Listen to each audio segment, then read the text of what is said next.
C'est encore à l'intérieur sur le monde. La radio a montré que c'est encore à l'intérieur. C'est dans le muscle. À la tête de la délégation, le ministre délégué auprès du président de la République, chargé de la défense nationale, passe de lit en lit pour voir les éléments des forces armées béninoises blessés. C'est une mission du gouvernement et de son chef, qui se trouve être le chef suprême des armées. C'est pour témoigner la solidarité du chef suprême des armées par rapport à ses victimes. C'est pour témoigner la solidarité de tout le gouvernement par rapport à ses victimes. Je porte un message du chef de l'État qui dit qu'il est fier de ces militaires pour deux raisons. La première, c'est qu'ils ont été efficaces. Ils ont levé les barrages en moins de 10 minutes. La deuxième, ils ont maîtrisé leur nerf, ils n'ont pas cédé à la provocation. Et leur vie n'est pas en danger pour le moment. On ne peut pas présager de l'avenir, mais je crois que pour le moment, ils sont en sécurité au moment où nous parlons, au niveau du pronostic vital.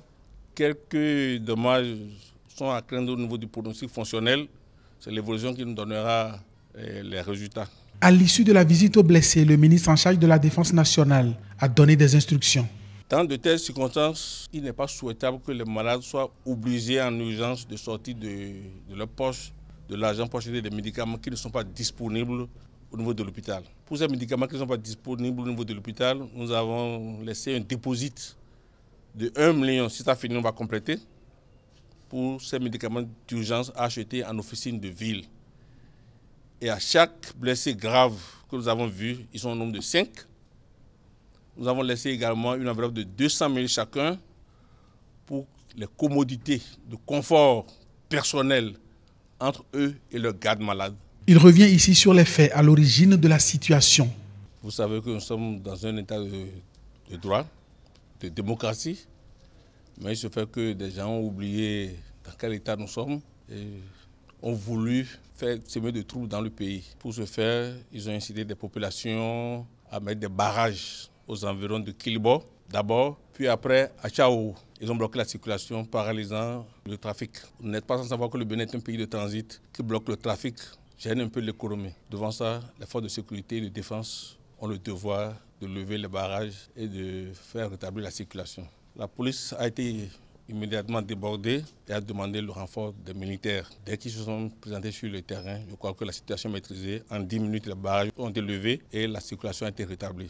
Les militaires ont subi quelques coups de chasseurs préparés et montés pour la circonstance. Parce qu'en fait, de notre analyse, l'objectif, c'est qu'ils savent que les forces de défense seront présentes. Comme on dit que les forces de défense ont toujours la gâchette facile, les forces de défense vont riposter à leur coup de feu. Et là, la Libye est tout donnée pour embraser tout le pays. S'il y a eu des blessés par balle, c'est que quelqu'un a tiré.